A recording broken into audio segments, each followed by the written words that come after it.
మాకు కరెంటు బిల్లుల చెల్లింపుదారులు alert, phone pay, GPay and Paytm ఈ మూడింటితోటి వాటి వ్యాలెట్లతో చెల్లింపుల్ని నిలిపివేస్తున్నారు. ఆర్బీఐ ఆదేశాలతోటి ఇలాంటి వ్యాలెట్ల ద్వారా చెల్లింపుల్ని ఆపేసింది టీజీఎస్పీడీసీఎల్. ఈ రోజు నుంచి అది అమల్లోకి వచ్చింది. సో ఆన్లైన్ లో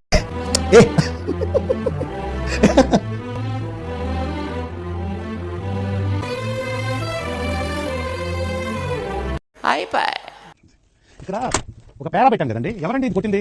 ఇక్కడ పేరా పెట్టాం కదండి, ఏం చేస్తారండి వీళ్ళు? ఇక్కడ పేరా, ఇది ఇలా పెడితే ఇండికేషన్ పేరా అని డివైడ్ చేయమని అర్థం. ఎందుకు పుడతారో కూడా తెలియదండి మనుషులు, కొంతమంది బేసిక్ సెన్స్ ఉండదు మనుషుల దగ్గర. ఓకే, సెకండ్ అండి, ఇది ఫిఫ్త్ అండి, అయిపోయింది ఫిఫ్త్ది. సిక్స్త్ అండి, చేసే 3 ఉత్సాహం సర్వనాశనం అయిపోతాయి. ఫుల్ స్టాప్లు కామాలు ఉంటాయి కదండి, ఆ ఫుల్ స్టాప్లు కామాలు కొట్టరా? దేనికంటే వీళ్ళు ఫుల్ స్టాప్లు కామాలు పంక్చువేషన్ ఒకటి ఉంటుంది, నేను రాసేటప్పుడు అన్ని పెడతాను. ఎందుకంటే అంటేనేమో అందరికీ కోపం వస్తుంది, అందరూ హర్ట్ అయిపోతారు. పని చేయడం మాత్రం చేత కాదు.